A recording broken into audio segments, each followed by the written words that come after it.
Alright, BBPN. This has been a wild season start so far, but only the beginning of a long season and fun season. I want to thank you all for playing with us and staying around, because without the coach of this community, there will be no BBPN. So, for this week coverage, sit well, grab a drink, and enjoy the Nurgle Division coverage by coach and member of the BBPN Show crew. Good time. Up to you, good time. Hello and good day. This is Good Time coming at you with some day 4, weeks 2 and 3 coverage. Starting off with week 2, we can see the matchup scheduled. Starting from the tops, we have the Protectors of Azeroth versus Hornhats.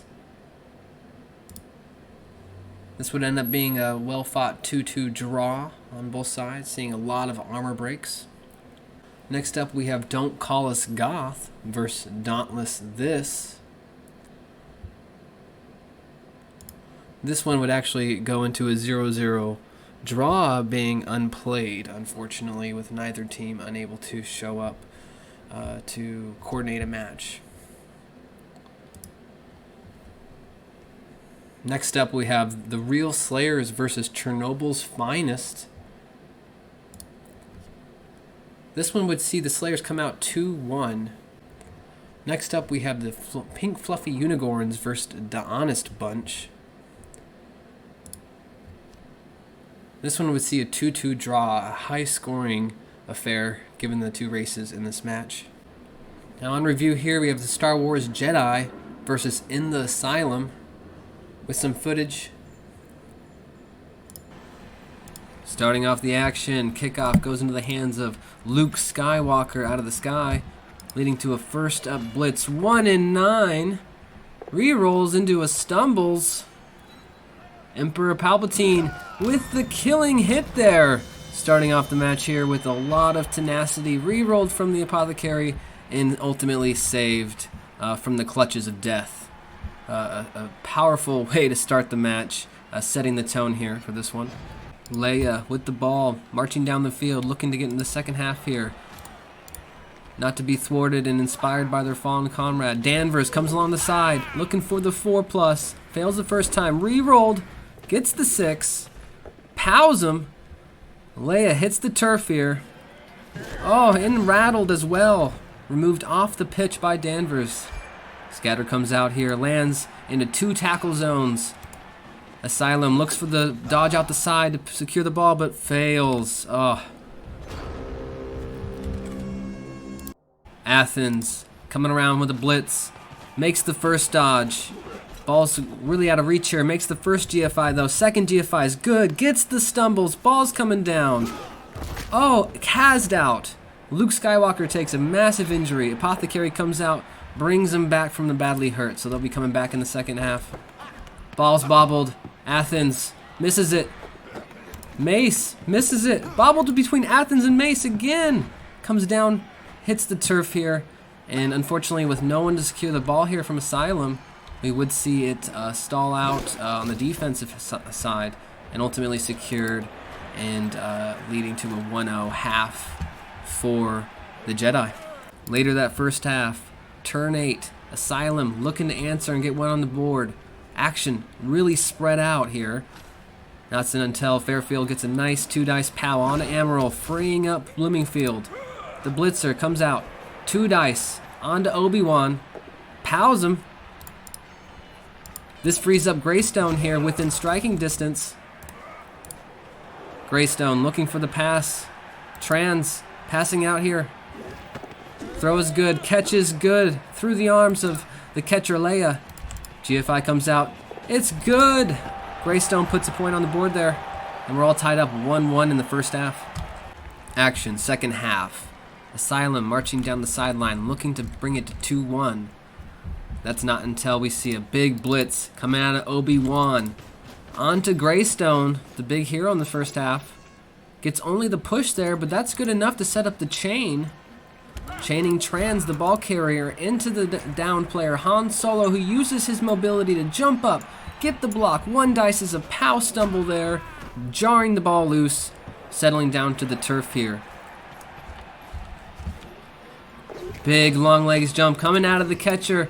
Leia dodges out, gets free, makes the GFI to secure a position with the ball in tow. Asylum pressuring the ball, unable to jar it loose and being all out of rerolls. Jedi here with the ball in tow. Brings a 2 dice here from Obi-Wan, freeing up Leia. Leia moving to the diagonal here left, looking to break free. Leaps over the defender. Dodges free. Do they risk moving further? Yes, they do. Fails the first go for it. Rerolls. Oh, good on that one. Does Leia risk another? No. We do see a blitz coming out of Darth here, looking to free themselves up. Oh, takes themselves down, but also the defender with them, KOing them to the sideline. Being unable to screen off the blitz here, we see it come out here. Pilgrim, 2 dice onto Leia, looking to take down the ball carrier. 1 and 9's good enough there. The power of block, full effect, jarring the ball loose and landing on the turf. Followed, of course, by a double skulls, unable to free up another player to secure the ball's position further. Turn 15. Asylum does manage to recover the ball, but is pinned to the sideline. Off screen, there's an eligible receiver threatening to score, a catcher. Blitz coming out. Pilgrim looking for 1 dice onto Count Dukes. Gets the push.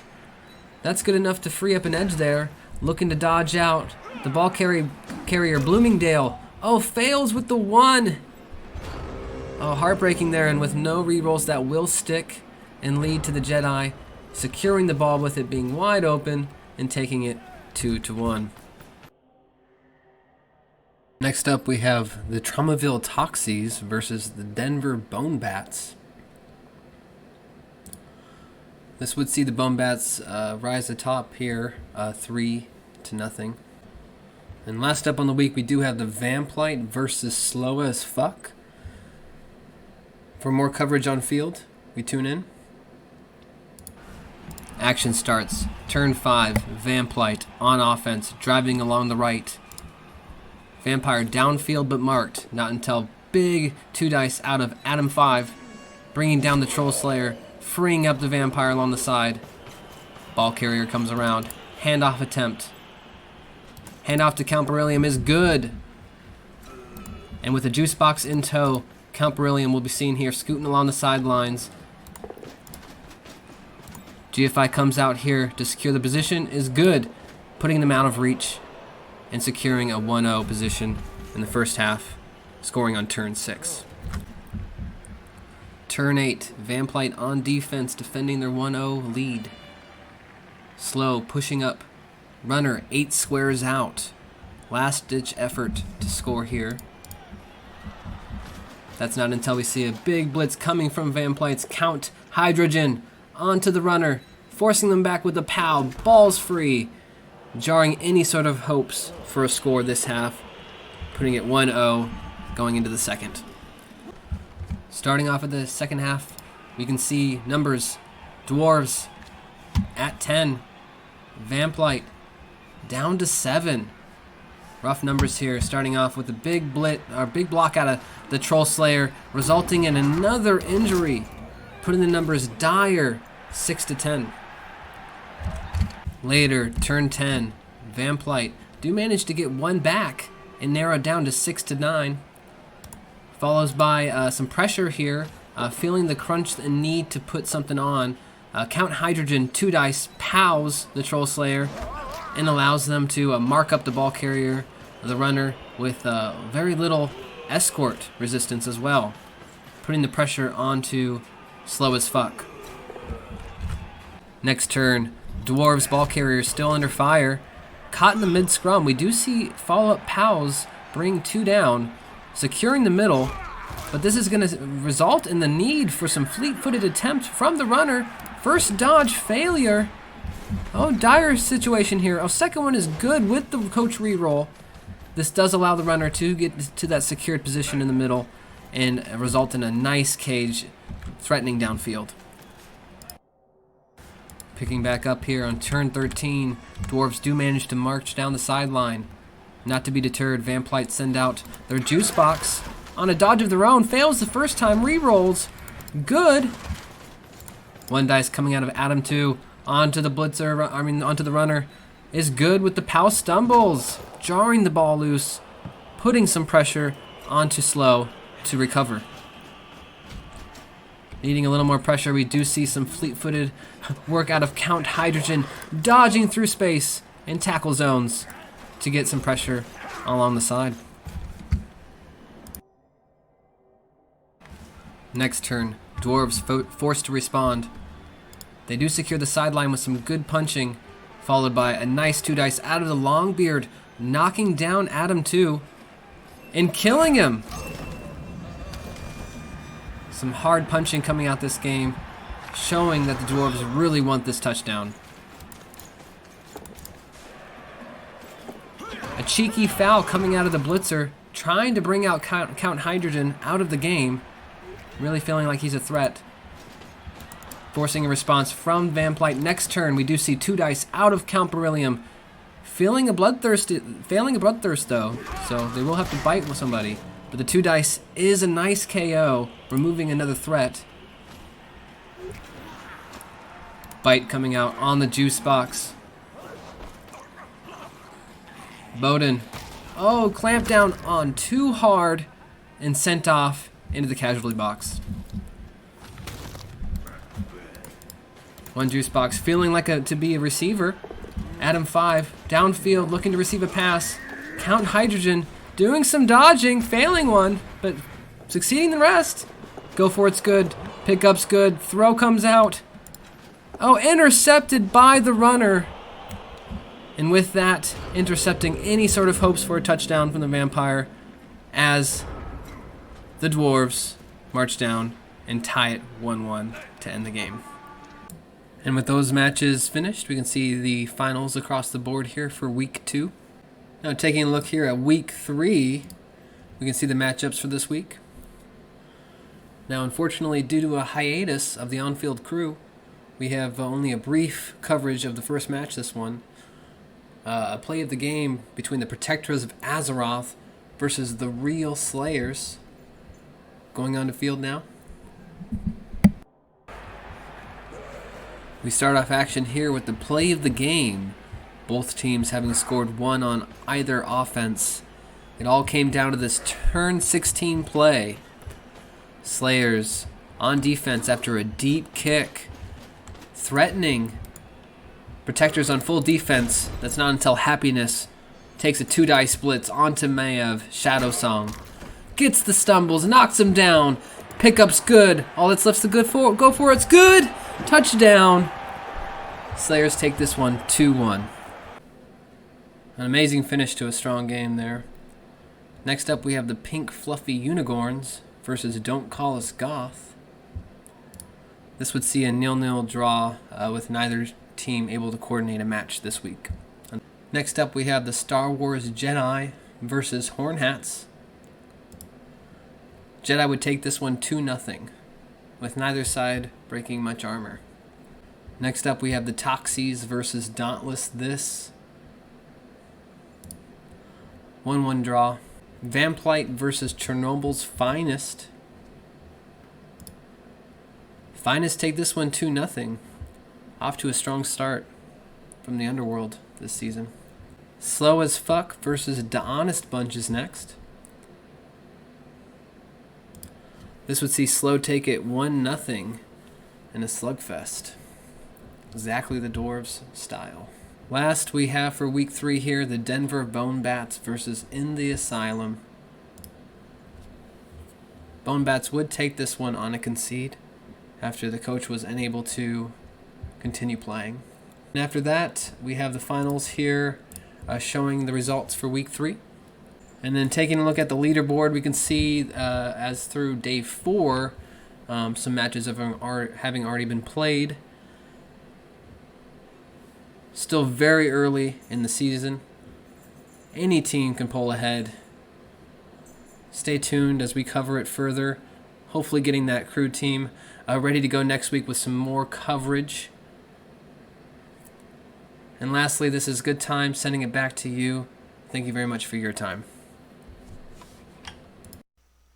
Thank you, good time. Awesome coverage.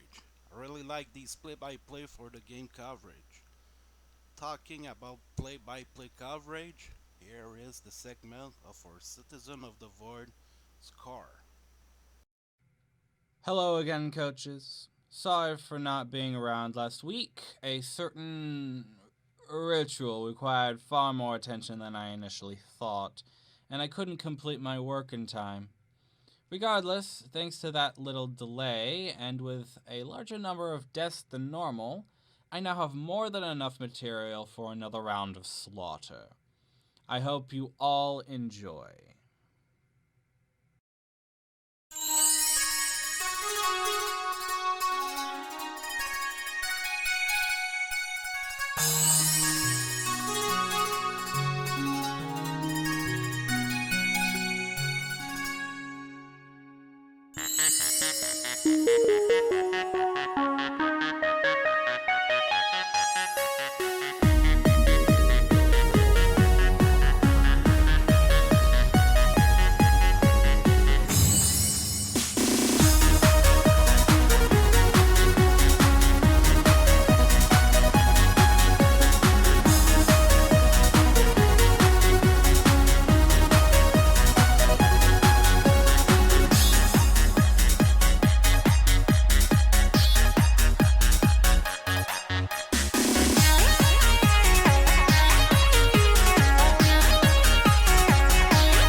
Nothing like seeing the massacre of glory-hungry fools to get your blood pumping, eh?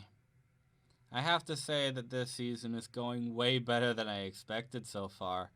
I can only hope that this continues all the way to the playoffs, though with nothing but kill footage, I can't help but worry that this is going to get boring.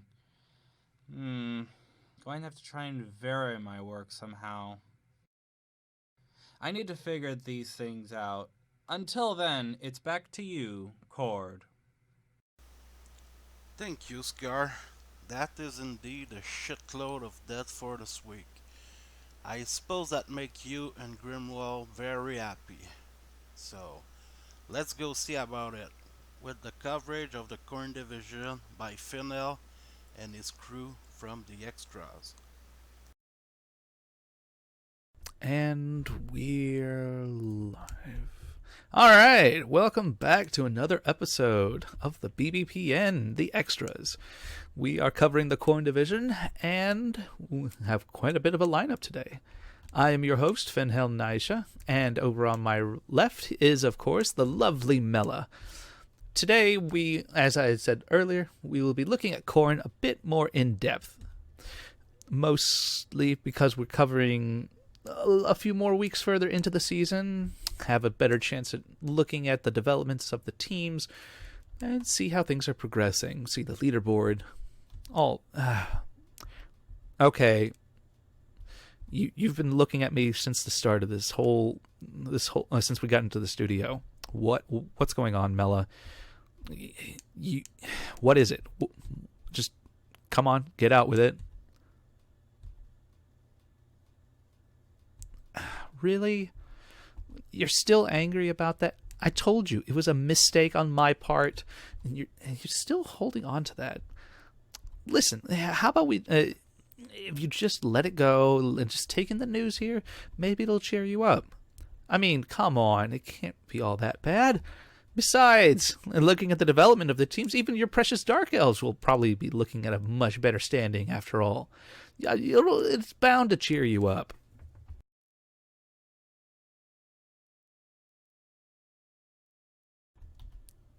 And I suppose with that, we might as well make a nice segue over to it.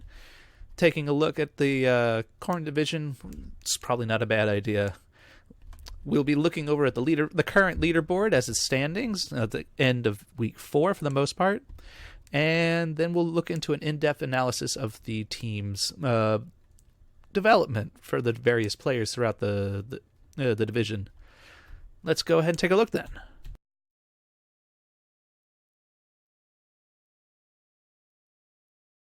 All right, so I guess we'll go ahead and start with the leaderboard.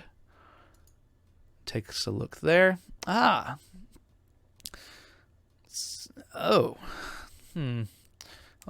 at the start, we've got the Amazons up on top with Makes Me Look Fat, sitting at 3-1, tied with first place with the Skaven Things Are Looking Up.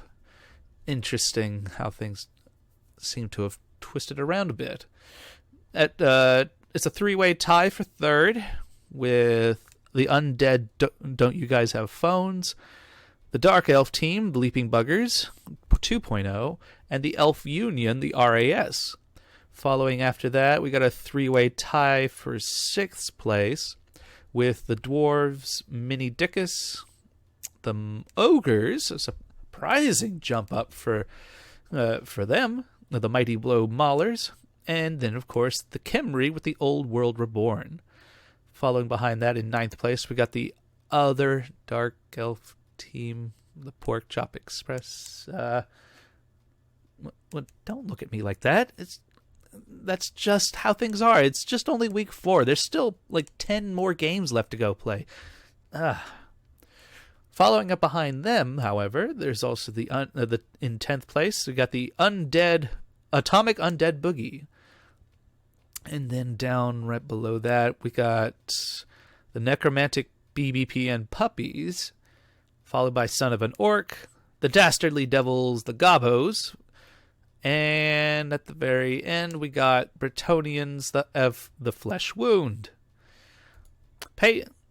Granted, yes, still in the early stages of the season, though we are beginning to shift more into the beginning of the mid-season. Everyone is actually well within changing categories around rankings and everything. It's like with so many more games left to play with the longer season, and it's really anyone's advancement from here. That being said, we can take a look over at the schedule and see how things played out. So for week 3, we had a couple of interesting games to look at here. We got the BBPN Puppies taking on the Undead Don't You Guys Have Phones, losing 1-2. Then you got Things Looking Up, the Skaven up against the other Dark Elf teams. The Skaven somehow managing to sneak out with a 2-1. You got the Old World Reborn with the Khemri up against the Orcs, and the Khemri managed to beat them back and even managed to score 2 goals. That's actually rather impressive.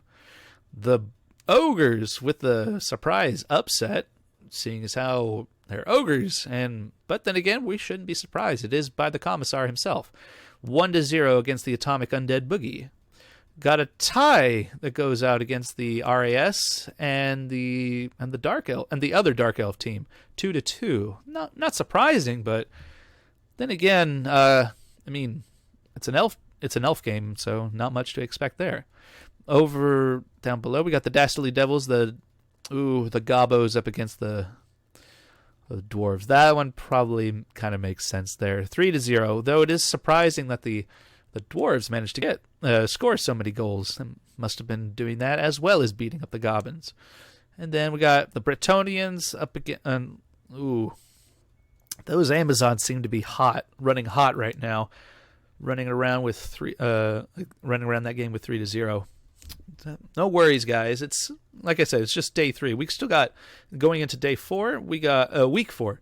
Still got a whole another 9 games after just this week alone. Though we still have the Leaping Buggers and the Undead Don't You Guys Have Phones. You have to play their game. Following that, we got the Undead Boogie losing to the Dwarves 1-2. We got the Orcs going up against the Amazons, managing to score against them, but the Amazons managed to just slip away. Dodgy women, man. They can do that. The one Dark Elf team, Pork Chop Express, manages to eke out another tie up against. So the Bretonians actually managed to wrestle this one in with their own strengths and fighting their way through to get a tie. Good for them. Not so good for the Dark Elves. No, don't look at me like that. It's not.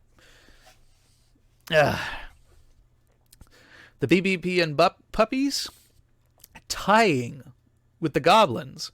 There must have been chicanery there, especially if the goblins managed to do that many points and managed to keep on going. Things are looking up. The Skaven besting out against the Pro Elves of the RAS. And then, lastly, the Old World Reborn losing to the Ogres. Well, that is interesting. Ogres holding on out, and oh boy. Well, that's an interesting slew of games right there. Guess we'll go ahead and move on over to the teams and see how their developments and such. Starting from the top with the Bretonians of Flesh Wound.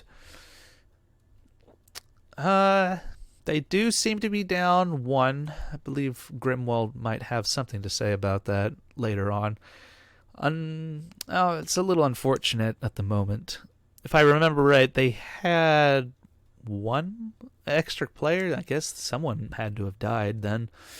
But the Blitzer was good enough to get score up and leveled up. So he's got dodge. A blocker losing a piece of his armor, that can be a bit rough. I mean, lower AV is not so easy to stick around with, but he's got to have positionals and such. 50k, 3 rerolls, 1 fan factor, 1 apothecary. The season's still good for you, buddy. You got this, Vorpal. I know you do. You just need a little bit pull it together, and I'm sure you'll be able to pull it out. Over on to the next one, we got the Surging Amazons sitting up at the top seed for the time being. Ooh, they even expanded their bench roster. Still no freaking... Come on, guys. We need mottos over here. Got some development going on. I got 2 guards for 2 of the Blitzers. One of the Blitzers seems to be out, though. Is it anything particular, or is it just it is just a broken jaw? So they're just taking some time off to recover from a slight injury and such. So they'll be back. Nothing's too worried. So the one of the throwers picks up block in order to go for the blodge. So now that's another dangerous piece to be running around. And lots of points spread out across the team, just ready to be leveled up. It could be a strategy to keep the TV low. But one of the line women did manage to get a kick, an all-important skill indeed, especially for that positioning. Though it seems to be relying very much on really getting the ball to whoever needs it. 3 team rerolls, growing that the growing fan factors and everything. Not bad. Not bad indeed. Moving along, we got the dwarf team with Mini Dickus. There we go. Get the ball. Good job. Good job, Cosmodon. We needed we needed stuff like that. Oh. There's only 10 dwarves. Something happened there. Then we got 1 runner leveled up with a grabbing block. Got a troll slayer who's been hitting the gym and knows how to punch harder. Got one of the blitzers with a guard, and one of the other longbeards grabbing up guard too. So could be the makings of something big. 20k left in the bank. 3 rerolls, 2 fan factor. Ooh, the other runner is actually on the verge of leveling up. Troll Slayer is actually pretty close too. There's actually a number of players on his team, so be careful of the dwarves here. They look like they're about ready to blow up a bit. Following that, we will be looking at Okay, fine. We'll save them for last, all right? Jeez. Just don't want to have to deal with that at the moment. Got Vort's Atomic Undead Boogie. Come on. Motto. Though with the lack of motto, he makes up for in bench. Man, does he got a bench, all right. To coach? That doesn't sound like one of his guys, so he must have killed somebody. Oh, wow. Both of the mummies have leveled up to grab two guards. That's scary. One of the ghouls has grabbed Wrestle, and the other one Sure Hands. And the skeleton somehow has remembered that he's got feet and is practicing it on the living. Grimwald would be happy to see that. 50k, so definitely building up bank there. Looking pretty good. Good job, Vort. Then we got Wolf Hollow, son of an orc. What you talking about, me mama? yes, I believe that was there. So good job on you, Wolf Hollow. This, however, is kind of similar to the couple of other teams that we've seen so far. Nothing too extravagant as far as development-wise, but the points are being spread out and almost evenly across the board. So really, it's just an injury here or a touchdown there or a pass. We're going to be seeing some major developments going on. Though the ones that are there, we got the Blitzer with the Mighty Blow. And, looks like the thrower slipped up or got tripped up somewhere.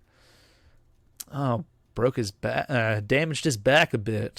So you got to be careful with this guy, that's for sure. He might not be as heavily armored as the other orcs, but he's definitely an important piece to keep track of.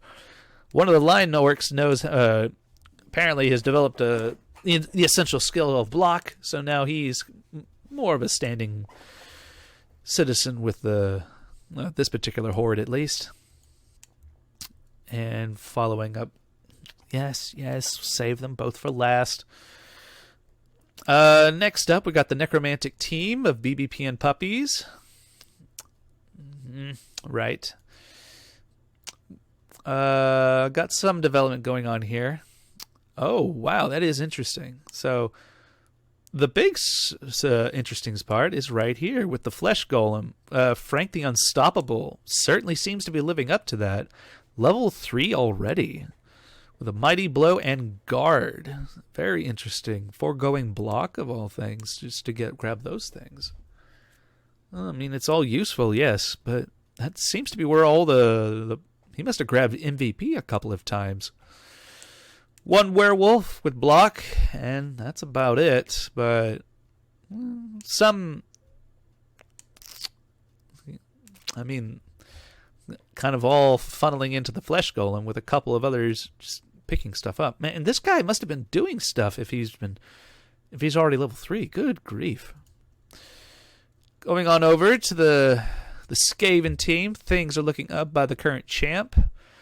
Maybe the going ain't so tough. Right. Going over here. Well, yeah, they're definitely top contenders already. One storm vermin. Must be needles on them claws if he's hitting that hard with a mighty blow. 2 gutters with wrestle. 2 gutters with blodge. Ooh. Nice, diverse choice and options. And then one of the line rats somehow must have taken some Clan Eshin courses or something, because he's just as nimble as the other gutters and such. A little focused up top with a couple other extras, but I mean, these gutters, depending on whatever happens coming up, they could be trouble. Next up, we got the Old World Reborn by Rental, back with a vengeance. Yes. Nothing going on with the Tomb Guardians. Although, much like the that one flesh golem with the Necros, the Throw Raw here with already level 3, he is proving to be a workhorse all right. We got block and kickoff return. Very nice. Yeah, especially with that slow movement that they've got. Yeah, you can use all the extra movement that you don't need, that you could definitely use. One Blitz Raw with tackle now, so now he is definitely a threat to any dodgy teams. And, oh, he picked up another Blitz Raw. Nice. So now he's got the full complement of stuff, save for another Throw Raw. Nothing but skeletons after that. 80k, very nice. Good job. Moving on down. The ogres with the commissar himself. 80k in the bank. One of the ogres is definitely working his arm throw. Strong arm indeed. On the verge of actually leveling up too. A couple of other ogres lagging behind, but nothing. A few well-placed hits won't hurt. A couple of the snotlings. Ooh, one of them got a double and is the leader. Oh God, no wonder it's the leader. It's Lando, little Lando, but that is actually an interesting choice. Probably a good one too. You can never have enough rerolls, that's for sure, for an ogre team, and with having to buy one already at 140k, having an extra one just for free, Commissar is definitely working it out. Two snotlings have catch, though one is it just a movement? It is, yeah, broke a smashed hip. Oh, that's unfortunate. So probably not the go-to thrower right there. But we got another injured snotling over here. But he just broke his little arm, so he'll just take a week off and get a slit for that. Next up, we got the Pro Elf team, the RAS. Got some development going on. One of the blitzers, these are dangerous pieces, all right, just because they start with sidestep. But one of them has blodge, so he is definitely a scary one. Two of the catchers have dodge as well, but one is at level 3, so he has blodge as well. The thrower leveled up, grabbed leader. Interesting choice. 100k for an extra reroll. You got 110, so I guess you're probably saving that just for either a stadium increase or probably bench replacement, most likely. One of the line elves also happens to develop block as well, so not bad. Can't wait to see how else things play out for you. Following up, we got Dr. Helix's The Dastardly Devil Gobbo team.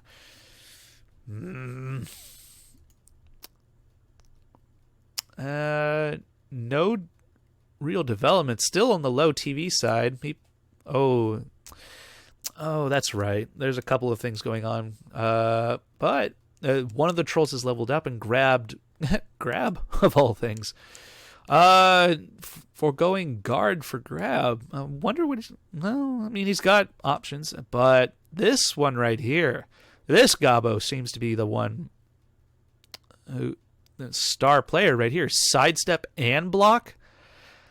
That's scary. Ooh, the only thing that would make that worse is if he actually had an AG increase, but that's a terrifying Gobbo if you can't pin him down. Lastly, following it up before we have to do the other two, we got the other undead team. Don't you guys have phones? These guys are up at the top, but development-wise, got a blodge for a ghoul. 2 zombies have block, and wow, that's really it. TV, that's weird. It's like, how do the zombies level up before like anybody else? That's interesting. I don't really know what to say. I mean, there's a lot going on here that I'm not exactly following. All right, now as per request from Mela, the Dark Elves were saved for last. Pork Chop Express, down a couple players, it looks like. But, man, one Witch Elf with movement increase and block. Not bad. One blitzer with a mighty blow, another blitzer with blodge and tackle, but seems to be missing a couple extra line elves. Oh wait, that's right. 90k, two rerolls. And Lando's definitely putting up a fight. That's for sure. Don't look at me like that. It's like that. He's doing the best he can. Okay. And then of course we got the Leaping Buggers 2.0 with Werecaster,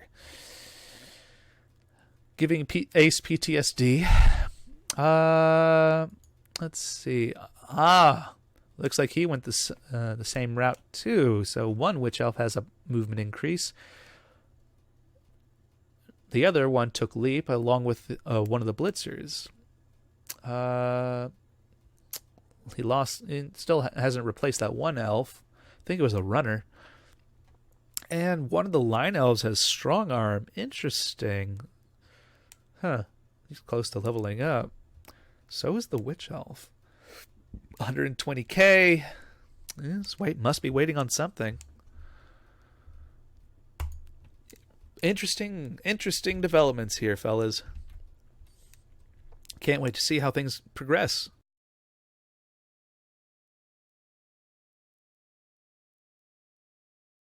Oh, come on. Seriously? I mean, it's... How can you still be hung up about this? It's like, yes, your teams were banged up a little bit, but two of your witches and such are much faster on the pitch, and they can make plays. Besides, there's a lot more at work, and yes, they are behind. Maybe Grimwald can help you out, make you feel better. I didn't see any dead elves out there, at least for this week or the last week. Speaking of which, Grimwald, do you have anything? Like, come on, man, give me a help out here. Oh, hell no, man. I mean, it's one thing to say that you want my help, but I'm kind of more interested to see what she kind of does to you, and yeah, that sounds more up my pace. Okay, fine, jeez. Wasn't going to touch that one anyway. Alright, you bunch of jackasses, welcome to my segment of the show. Body counts. This particular time around, it'd probably be a short segment. Not too much going on, but we got a few interesting little tidbits here and there. In the Corn division, of course, we are focusing on those recently departed from weeks 3 and 4.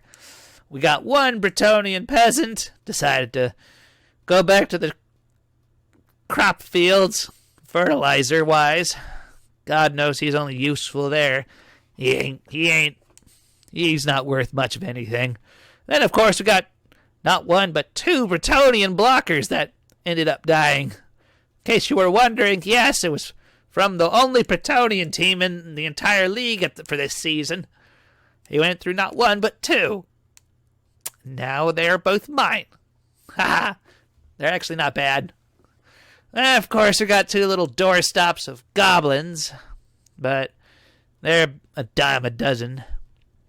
Then the only thing of note that has died thus far, highest thing from Corn at least, is a level 2 dwarf runner with block. I mean, he must have been chugging away whenever he took that one to the throat. Though, it is a worthy thing to note that this time around, in weeks 3 and 4, no dead things have died a second time permanently. It's nice to not have to report bad news such as that. I feel happy just about doing that. It's a good day.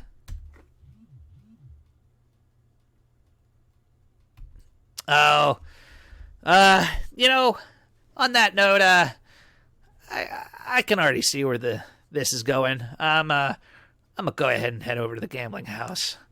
I gotta check up on a couple of things, see how my kill teams are doing. Good luck to you, Finn. Yeah, Yeah, good luck with that. Oh, God. Listen, there were no dark elves there that time, okay? Come on. You know what? Fine. Let's try and wrap this up as soon as we can. Wait, so does that mean it's my turn? Yes, to cheat, it is your turn. But I don't want to do anything. That'll upset the murder witch. Please? No, come on, cheat. You got to do this. She's already in a bad mood. Come, just do it, and just do it quickly, and you can get out of here. All right? Fine, I got it. Jeez. All right, welcome over to my section of the corner. At least until the boss comes back. My word on the grapevine, at least, is that he is making his way back, taking his time, enjoying. He's just enjoying himself. But I do want to take this opportunity to at least address good claimances. Two of the games that I predicted last week came to fruition. Mostly the ogres beating up on the Camry. That was a good one to watch. Lots of flying stuff. But at least on the elf side, no one died, and no blame can become my way. But elves are elves. Yay! Over on to Red Hand's odds at this point. We at the Goblin House, we've got weeks 5 and 6 this time round. You all know how this goes. The 2 lucky teams this week's, and we choose them and give them the odds. The first one up for this week is Things Looking Up, which is the Skaven team, and the Gobbos. Yay, Gobbos. Though it should be noted that we do have a bit of a bias in how we feel about ugly, stinking rats. The goblins have a natural affinity for us over here at the Goblin House. So, that being said, however, we're having to give this one a bit more so to the rat men. 65 to 35. Their skills are a bit much better than what the goblins have to offer, but we are giving an additional 10% for just goblin mischief and mayhem, because we have to accept that some things will happen eventually, hopefully. On to the other one. We've got Undead Phones versus the Mini Dicks. It's a play on words, because they're dwarves. They're stunties. Everything's small. Now, this one is a bit more for week 6, in that the Undead Phones, I think it was don't have phones or whatever. Undead team, whatever. They're slow in any case. And the dwarves, they're a bit of a, I guess you could say, slow moving stunties and all that.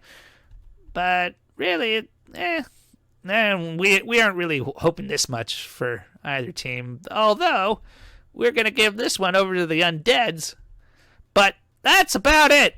Fine, yes. 60-40 for the Undead, with 50% better for everybody, because we're all hoping the dwarves die. Stuff it, stunties. And if they die, it'll be a good day for us. Speaking of good day, I'm gonna go now. Yeah.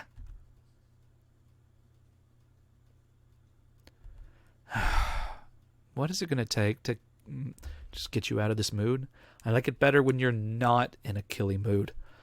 Do I just have to do anything you say? Is that it? Is that it? Do I have to do anything that you say to make you happy? Fine. For this week, I'll just to make amends, I'll do whatever it is that you want. All right? Will that suffice?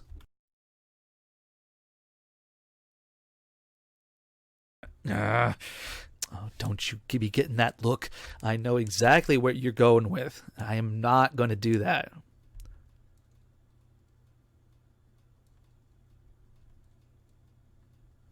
Oh my god, the things I do just to save face here. Okay, fine, whatever. Let's we can talk about this afterwards. All right, I guess that'll wrap things up over here. This has been Finhel Nisha at the BBPN and saying, really? You're gonna start this now? God, we're not even off the show. This is Finhel Nisha saying, if I can't make my own luck, I'll just take it from you. Back to you, Cord. Thank you, Fennel.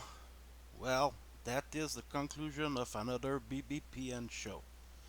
So, for the next week, let's kill more players, score more touchdowns, and break more bones. Until next week coverage. So, may the less worst of us wins.